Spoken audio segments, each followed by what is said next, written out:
Pois é, meus queridos, nem toda série de TV tem um final que vai agradar a todo mundo. Não é como se eu estivesse fazendo esse vídeo agora, porque nós tivemos um exemplo bem recente. Mas vamos agora conferir alguns dos piores finais. Aqueles que realmente fizeram o mundo parar e fizeram várias pessoas quererem jogar suas televisões pela janela.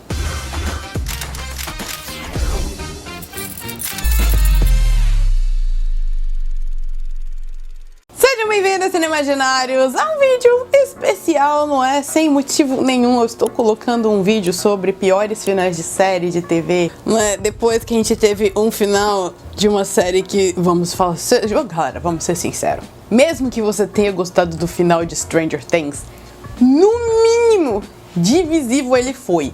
Tanto é que levou o fandom a criar todo um episódio extra, toda uma teoria da conspiração, porque eles se recusaram a aceitar que aquele realmente era o final. Não é a primeira e nem vai ser a última vez que nós vamos nos sentir completamente traídos ao passar anos e anos acompanhando uma série só pra chegar lá no final e pensar: ficou, ó, uma bosta. Mas vamos começar aqui, antes de eu entrar no top 10 de fato, vamos pegar algumas menções desonrosas. Pretty Little Liars, Gossip Girl, Round 6. Mas agora vamos lá entrar no top 10 em si.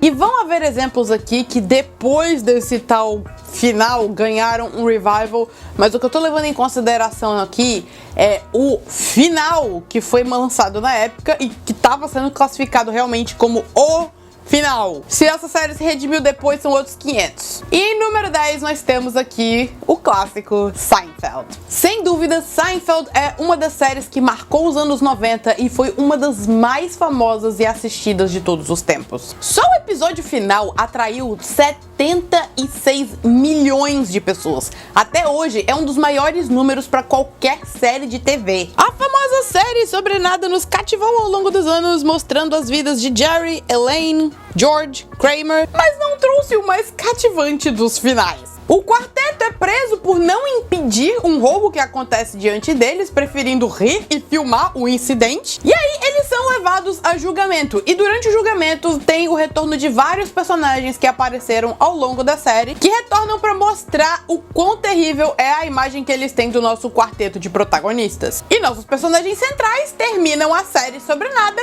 aprendendo absolutamente nada e terminando na cadeia. Mas honestamente, até hoje eu ainda consigo assistir um episódio ou outro solto aí, porque assim, a série é divertida, apesar de não falar sobre absolutamente nada. Continuando com Two and a Half Men. Essa era uma série que eu gostava muito e me dói colocar ela nessa lista. A trama acompanhava o playboy Charlie depois que ele se vê forçado a trazer para sua casa seu irmão neurótico recém-divorciado, Alan, e ocasionalmente nos fins de semana, o pequeno filho dele, Jake. Os dois personagens eram tão diferentes, tanto em personalidades quanto em estilo de vida, que era muito divertido acompanhar como eles conseguiam coexistir naquela casa. Principalmente quando você adiciona à equação um menino de 10 anos. A série foi um enorme sucesso, mas aí eu acho que esse sucesso, junto com uma tonelada de narcóticos, subiram a cabeça do nosso querido Charlie Sheen, que durante uma entrevista perdeu completamente as estribeiras e começou a soltar vários e vários insultos ao criador da série, Chuck Lorre. E claro, Chuck Lorre demitiu o cara. E Charlie acabou morto na série. No seu lugar veio Ashton Kutcher como Walden, um bilionário recém-divorciado, que compra a casa de Charlie e passa a viver nela com Alan e quem quer que a série precisasse naquele momento. Até um certo ponto, Jake ficou lá e ele vazou, aí de repente surge essa filha do Charlie que ninguém conhecia. Mas nos episódios finais, o pessoal ainda tinha uma certa esperança de que o Charlie Sheen fosse voltar, nem que fosse pra dar tchau.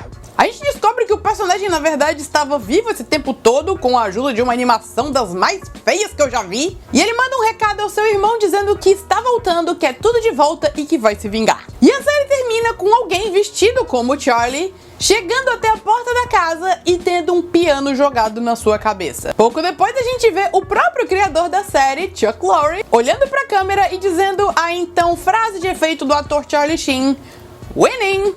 e tendo um piano jogado na própria cabeça. Todas essas temporadas e o último episódio serviu apenas para que o nosso produtor pudesse se vingar de um ator que o insultou anos atrás, porque é isso que todos os fãs queriam. Com Continuando, nós temos um clássico dos anos 90, Roseanne. Na época, essa série foi um verdadeiro fenômeno, com uma premissa bem simples: acompanhar o dia a dia e a vida de uma família da classe trabalhadora dos Estados Unidos. Mas aí a penúltima temporada termina com uma reviravolta, com a família ganhando na loteria. Todos eles ficam ricos e a temporada final é só a Roseanne e sua família aproveitando essa nova vida de rico, o que fugia completamente do que fez a série ser popular para início de conversa e rendeu algum dos episódios mais criticados de toda a série. Mas aí veio o episódio final e sabe todo o lance deles terem ficado ricos do nada? Nunca aconteceu. Na cena final, a gente descobre que, na verdade, a Roseanne estava escrevendo um livro sobre a sua vida ideal depois de ter perdido o seu marido, um dos personagens mais queridos da série, fora de tela. Não, nada tinha mudado, eles continuaram como uma família da classe trabalhadora, só que agora sem o pai da família. Um final extremamente dark, sombrio e que veio do nada e tornando a última temporada completamente inútil. Mas, como eu disse, que teriam casos aqui que ganharam revivals e Roseanne foi um desses casos. Em 2018, a série ganhou uma nova temporada e foi um baita sucesso porque ela ignorou por completo todo o negócio da última temporada deles terem ficado ricos e trouxeram o pai de volta à vida. Mas aí, a protagonista da série, a atriz Roseanne Barr, teve que ir no então Twitter e falar um monte de cagada e acabou sendo demitida no dia seguinte e a série foi cancelada após uma só temporada. Mas essa temporada foi um sucesso tão estrondoso que os produtores não quiseram jogar a ideia fora por completo. Então, eles decidiram ir lá e matar a personagem da Roseanne e continuar seguindo todo o resto com a série The Connors. E agora vamos continuar nossa lista com True Blood. Eu confesso que eu cheguei a começar a assistir essa série, mas chegou um ponto em que o negócio já estava tão fora de controle e tão sem sentido que eu parei. E quando eu descobri como a série terminava, eu dei graças a Deus pela minha decisão. A trama acompanha um mundo onde os vampiros são revelados como reais e aí, para que eles possam conviver em paz com a humanidade, uma bebida sintética de sangue sintético chamada True Blood é criada. Essa é uma série que sempre apostou forte nas cenas de violência gráfica com muito sangue e, claro, muitas cenas de vucu vucu. E esse elenco, meu amigo, esse elenco era do caralho. Mas aí começou a entrar lobisomem, bruxa, demônio e até fada. Lembram que eu falei? Começou a ficar uma bagunça. Mas o romance principal sempre foi o grande chamariz. No início a série acompanhava o vampiro Bill, que foi um soldado da Guerra Civil, e a garçonete Sookie, que misteriosamente tem o poder de ler mentes. E aí esse romance virou um triângulo amoroso com a chegada de Eric, um vampiro viking e bad boy em tempo integral. E aí o triângulo amoroso virou um quadrado romântico que virou um pesadelo geométrico. No fim das contas, o povo só queria saber com quem a Sookie ia ficar no final e a resposta? Um Zé Ninguém que o povo nunca ouviu falar. No último episódio, a Sookie mata o Bill a pedido dele para que ela possa se libertar desse romance tóxico. A história dela com o Eric é jogada completamente de lado e a gente tem um final feliz chinfrim com os personagens que restaram e a Sookie grávida de um personagem que a gente sequer vê. Cara, ainda bem que eu parei de assistir essa série. Vamos subir, meu povo, com Killing Eve. Pensa num negócio que começa tão bom e quando termina você só para e pensa: eu gastei meu tempo de vida nisso pra quê mesmo? A trama acompanha Eve Polastri, uma entediada agente de segurança do MI5, e Villanelle, uma psicopata e assassina internacional que é encarregada de matar a agente. Ao longo da série a gente vê esse jogo de gato e rato entre essas duas. Elas começam a se entrelaçar de formas assim, as duas ficam obcecadas uma pela outra. E as duas personagens são extremamente carismáticas e divertidas de acompanhar. E aí vem o problema: a cada temporada essa série teve uma showrunner diferente. E quando a gente chega no último episódio, não parece que a série acabou. Parece que a série simplesmente desistiu de existir. Uma organização maligna que estava sendo construída como a grande antagonista de toda a série é desmantelada fora de tela. Mas aí você pensa, ok, então isso significa que finalmente Eve e Villanelle podem viver seu romance felizes para sempre? Só que não. Um sniper aleatório mata Villanelle na frente da Eve, as duas caem na água, Eve olha em horror enquanto sua amada morre e... fim! A vontade de rir é grande, mas a de chorar é maior. A série só desiste twist mesmo, sério, sem explicações. É com finais como esse que o povo entraria em frenesi falando, não, na verdade, vai haver um episódio secreto, um final extra, porque não é possível que terminou assim. Eu confesso que até eu cairia nesse papo de episódio secreto com um final como esses. Quando você fala em finais decepcionantes, você não pode deixar algo como Lost fora da sua lista. Na época em que foi lançada, em 2004, meus queridos, isso aqui foi um fenômeno mundial. Tinha sites e blogs inteiros, cuja única função era juntar as peças desse enorme quebra-cabeça. Tentar desvendar o grande mistério sobre tudo que estava acontecendo naquela ilha. A trama acompanhava sobreviventes de um acidente de avião que caem numa ilha repleta de enigmas, monstros feitos de fumaça e outras coisas. A gente tinha diferentes linhas temporais mostrando o passado, presente e futuro dos personagens. A sensação é de que você tinha que prestar atenção em cada detalhe para poder conseguir montar o quebra-cabeça final. E aí quando chega o final, o que acontece? Ele não só deixa de responder várias perguntas que eles tinham colocado ao longo da série, eles criam outras novas, e aí o grande twist era um dos mais óbvios, que os fãs já especulavam há anos e pensavam, não, isso é óbvio demais, eles não vão só dizer que a ilha é, na verdade, um purgatório e todos os nossos protagonistas estiveram mortos esse tempo todo. É exatamente isso que eles fizeram. A série que se vendeu na base do enigma que nós temos que prestar atenção acabou sendo o enigma mais fácil de resolver de todos. E agora, Dexter. Não interessa se há um revival, como eu disse, o que importa aqui são os finais que foram lançados naquela época, e esse final, olha... Gente, um serial killer de serial killers. Como uma premissa tão interessante pode resultar num final tão chinfrim? Os próprios fãs vinham reclamando da queda da qualidade dos roteiros depois que o showrunner original pulou fora. A Deborah, a irmã do Dexter, chega a descobrir que o irmão dela, na verdade, é o serial killer que eles estavam procurando. Fica de boa com isso, admite o amor dela pelo irmão adotivo... Ok? Ela é ferida, vai parar no hospital, Dexter vai lá, desliga os aparelhos dela, pega o corpo da irmã, joga no mar. Ele agora é um lenhador solitário. Ele entregou o filho dele nas mãos da namorada e agora ele é um lenhador solitário. Gente, é sério, ainda bem que eles fizeram esse revival, porque pelo que eu tô vendo, todo mundo é só elogios. Porque o final... bosta. E agora eu vou para um caso que talvez a maior parte do público não conheça, mas com um final desses, tinha que estar nessa lista. Saint Elsewhere.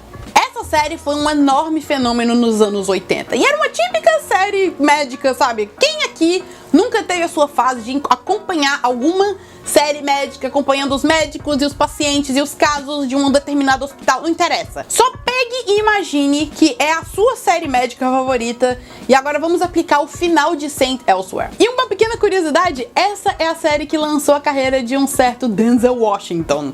Pois então, agora vamos ao final. Imagina que você gastou 6 anos da sua vida. E no episódio final, que por acaso estava sendo assistido por mais de 20 milhões de pessoas, você percebe que eles estão resolvendo as tramas de todos os personagens principais da forma mais chinfrim possível. E aí você descobre que tudo que você assistiu por 6 temporadas não era real. Tudo era apenas a fantasia de um menino autista, enquanto ele olhava para um globo de neve que tinha o prédio do hospital que você vinha acompanhando por 6 anos. What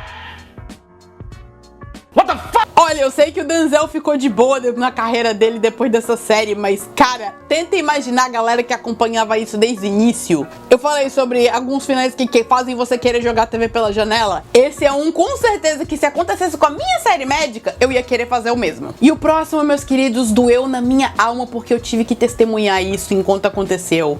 How I Met Your Mother.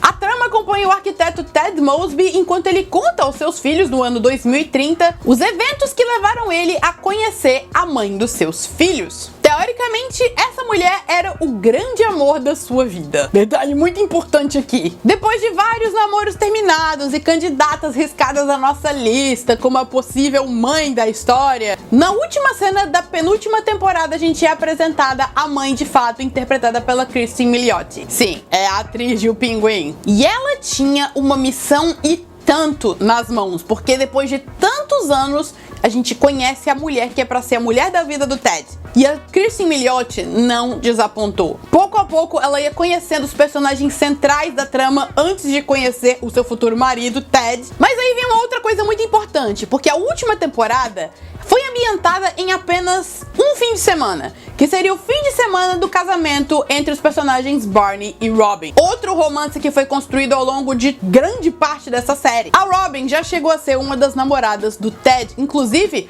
foi uma namorada que teve um grande impacto, mas apesar deles terem ficado juntos por um tempo, as diferenças entre os dois eram grandes demais e eles acabaram se separando. E na última temporada, com Robin prestes a se casar, o Ted começou a ter todo esse arco em que ele tinha que aprender a desapegar e deixar o passado pra trás para que ele pudesse seguir em frente. Outro ponto muito importante. E aí, no último episódio, o que acontece? O casamento que foi construído ao longo de toda uma temporada acabou em divórcio poucos anos depois. E a mãe, mesmo depois que o Ted conhece a mãe, a gente fica, graças a Deus, ele conheceu o amor da vida dele. A gente descobre que a mãe, na verdade, morreu alguns anos depois de uma doença misteriosa. E todo o tempo que o Ted estava contando essa história pros filhos dele, ele, na verdade, estava pedindo permissão aos filhos para voltar ao seu relacionamento tóxico com a Robin. Olha, vocês não fazem ideia da sensação que foi ver aquele final. Foi tão odiado, de fato, que existem duas versões. A versão original horrorosa que nós tivemos que assistir e uma que termina com o Ted conhecendo a Tracy. E eu não quero saber de outro final, mas infelizmente eu tive que passar pela experiência de ver o final original. E aí, em primeiro lugar, gente, eu deixei o easter egg aqui pra vocês o vídeo inteiro. Game of Thrones. A série literária tá estagnada. O último livro saiu há quase 15 anos. E eventualmente, a própria série acabou sem o material original, os livros, pra poder seguir, e tiveram que criar a sua própria história pra poder tocar o negócio. E a sexta temporada, vamos admitir, teve momentos épicos, com a Batalha dos Bastardos sendo o ponto alto. A sétima temporada era menor e começou a ter uns problemas de ritmo, tipo, as coisas começaram a ser resolvidas muito rápido. E aí os fãs, o sinal vermelho começou a ficar ligado na cabeça dos fãs. Mas aí tem um detalhe muito interessante que a gente tem que levar em consideração, porque os showrunners de Game of Thrones estavam fazendo um sucesso tão estrondoso que eles conseguiram fechar negócio com a Lucasfilm para dirigir uma trilogia da saga Star Wars. Aí, meus queridos, aí eles decidiram resolver tudo o mais rápido possível. O próprio George R.R. Martin, o criador da saga Game of Thrones, falou que ele queria que a série se estendesse até a 10ª temporada, para poder apropriadamente, desenvolver o arco de cada personagem. Mas não! A grande batalha contra os Walkers, construída desde o primeiro episódio da primeira temporada, é resolvida em apenas um episódio, com a Arya matando o Rei da Noite. Então todo aquele negócio do Jon Snow ser um Targaryen, ser o príncipe que foi prometido, não serviu para absolutamente nada. A redenção do Jaime Lannister, que foi um dos arcos mais interessantes de acompanhar, é jogada no lixo. Ele acaba voltando pros braços da sua irmã tóxica e prefere ficar lá e morrer ao lado dela. A Daenerys enlouquece do nada no episódio 5, pega o dragão e taca fogo no reino que ela um dia sonhou em conquistar desde a primeira temporada. E com isso, o Jon Snow se vê forçado a matar ela. O dragão vai embora com o corpo dela, o trono é derretido, e em um dos momentos mais frustrantes de todos, Bran Stark, um personagem tão importante que ele ficou ausente durante uma temporada inteira, é coroado como o Rei dos Sete Reinos. E o Jon Snow é mandado de volta pra muralha, mesmo a muralha tendo sido derrubada e os Walkers não existindo mais, porque... Por quê? What the fuck? Olha, House of the Dragons ajudou a curar algumas feridas, ajudou, mas nada vai conseguir curar por completo o trauma que foi ver um final desses. E o mais fofo é que os showrunners que terminaram a série às pressas porque eles iam trabalhar em Star Wars, pois é, a trilogia deles foi cancelada. Deixei nos comentários a sua gargalhada.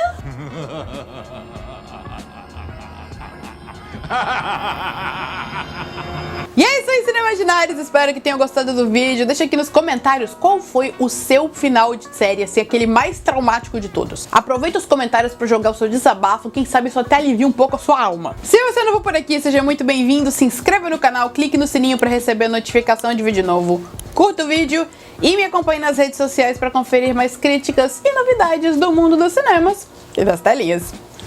Tchau, tchau!